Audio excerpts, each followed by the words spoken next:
नमस्कार। आज हम बात करने वाले हैं 2026 में निवेश की दुनिया के बारे में। एक एक्सपर्ट की स्ट्रैटेजी को हम यहाँ बिल्कुल आसान भाषा में समझेंगे। तो चलिए सीधा मुद्दे पर आते हैं। वो एक सवाल जो आज हर इन्वेस्टर के दिमाग में घूम रहा है कि दुनिया भर में इतने बदलावों और मार्केट की अनिश्चितता के बीच 2026 में निवेश करने के असली मौके आखिर हैं कहाँ। तो आज हम इस सफर में क्या क्या देखने वाले हैं। सबसे पहले हम समझेंगे कि 2026 में ऐसा क्या खास मौका है। फिर बात होगी निवेश के दो सबसे बुनियादी उसूलों की। इसके बाद हम देखेंगे कि दुनिया में टेक और एनर्जी का दबदबा क्यों है और भारत की कहानी इनसे अलग कैसे है। फिर हम भारत के कुछ दमदार सेक्टर्स पर नजर डालेंगे और आखिर में एक फाइनल चेकलिस्ट बनाएंगे जो सबके काम आएगी। तो चलिए पहला कदम उठाते हैं, 2026 का अवसर। आखिर इस साल में ऐसा क्या है जो इसे इतना खास बना रहा है, समझते हैं। देखिए, मेन आइडिया यह है कि 2026 को डर का साल नहीं समझना है। नहीं, यह है अवसरों का साल। एक ऐसा साल जहां नए नए सेक्टर सामने आएंगे और जहां असली वैल्यू मिल सकती है। ठीक है, तो अब आते हैं उन दो सबसे जरूरी सिद्धांतों पर। ये बहुत सिंपल हैं, लेकिन पूरी स्ट्रैटेजी की नींव इन्हीं पर टिकी है। तो करना क्या है? पहला, कैश रेडी रखना है। जब मार्केट में कोई मौका दिखे या कोई नया सेक्टर उभरता हुआ नजर आए तो एक्शन लेने के लिए तैयार रहना है। और दूसरा, किसी एक स्टॉक के पीछे भागने के बजाय उन पूरे सेक्टर्स पर फोकस करना है जिनमें ग्रोथ का दम है। अब यह सवाल उठता है कि भाई, एक स्टॉक छोड़कर पूरे सेक्टर पर ध्यान क्यों दे? इसका जवाब छिपा है इंडियन मार्केट के पिछले कुछ सालों के प्रदर्शन में। चलिए कुछ कमाल के एग्जाम्पल्स देखते हैं। जरा ये नंबर देखिए, 2600%। ये रिटर्न मिला है डिफेंस सेक्टर के एक स्टॉक माझगांव डॉक से पिछले 5 सालों में। जब पूरा का पूरा डिफेंस सेक्टर भागा तो कुछ कंपनियों ने तो मानो पैसा बनाने की मशीन ही लगा दी। और ये सिर्फ एक सेक्टर की बात नहीं है, ऐसा ही कुछ हमने ईवी सेक्टर में भी देखा। टीवीएस मोटर्स, जो इस सेक्टर का एक बड़ा खिलाड़ी है, उसने 50% की सालाना ग्रोथ दिखाई है पिछले 5 सालों में। जिन्होंने इस ट्रेंड को जल्दी पहचान लिया वो माला माल हो गए। तो पॉइंट बिल्कुल क्लियर है, सही सेक्टर को पकड़ना सबसे जरूरी है। तो अब सवाल यह है कि ग्लोबल लेवल पर, मतलब अमेरिका और चीन जैसे बड़े बाजारों में कौन से सेक्टर्स विनर बन रहे हैं? चलिए देखते हैं। अगर अमेरिका की बात करें तो वहां 2 सेक्टर्स ने बाकियों को मीलों पीछे छोड़ दिया है।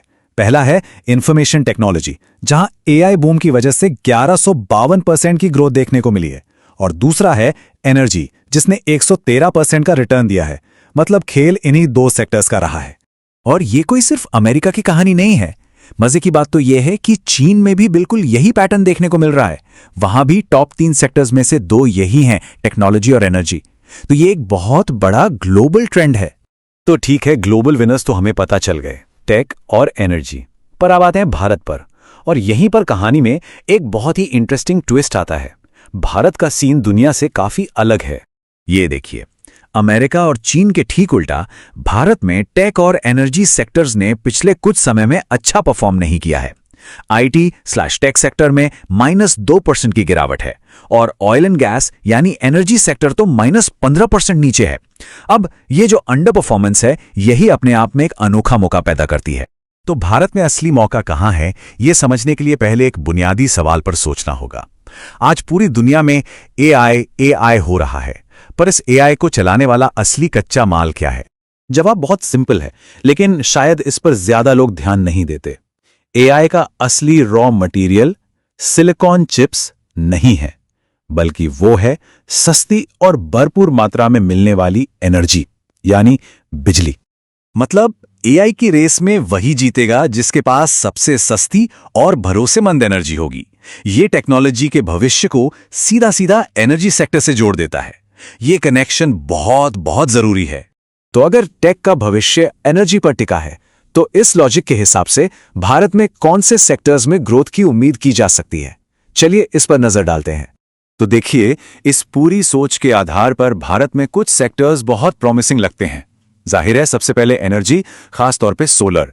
फिर आता है हेल्थ केयर और ऑटोमेशन। इलेक्ट्रिक व्हीकल्स का ट्रेंड तो है ही, और एक बहुत इंटरेस्टिंग एरिया है डेटा सेंटर की सप्लाई चेन। मतलब वो कंपनियां जो कूलिंग सिस्टम या ट्रांसफॉर्मर जैसी चीजें बनाती हैं। लेकिन एक मिनट, सिर्फ सही सेक्टर चुन लेना ही सब कुछ नहीं है। एक बहुत जरूरी बात याद रखनी है, सही सेक्टर अगर गलत दाम पर खरीदा तो भी नुकसान ही होगा। वैल्यूएशन मतलब कंपनी कितनी महंगी है ये देखना सबसे ज्यादा जरूरी है। और ये खतरा बाजार में साफ दिखता है। देखिए, कुछ नई टेक्नोलॉजी वाली कंपनियां जैसे E2E नेटवर्क्स, जिनका पीई रेशियो 426 है, नेटवेब टेक्नोलॉजीज और सीजी पावर जैसी कंपनियों का भी वैल्यूएशन आसमान छू रहा है। पीई रेशियो का सीधा मतलब है कि आप 1 रुपए की कमाई के लिए कितने रुपए चुका रहे हैं, और जब ये नंबर इतना ज्यादा हो तो मतलब रिस्क भी उतना ही ज्यादा है। तो ठीक है, हमने काफी कुछ डिस्कस कर लिया। अब इन सारी बातों को एक सिंपल फाइनल चेकलिस्ट में समेट लेते हैं। तो 2026 के लिए इन्वेस्टर चेकलिस्ट क्या होनी चाहिए? पहला, कैश हाथ में रखिए ताकि मौका ना चूकें।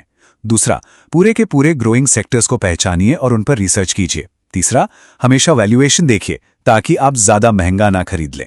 चौथा, सिर्फ सामने वाली कंपनी को मत देखिए, उसकी पूरी सप्लाई चेन में मौके तलाशिए। और आखिरी, भीड़ से हटकर सोचने की हिम्मत रखिए।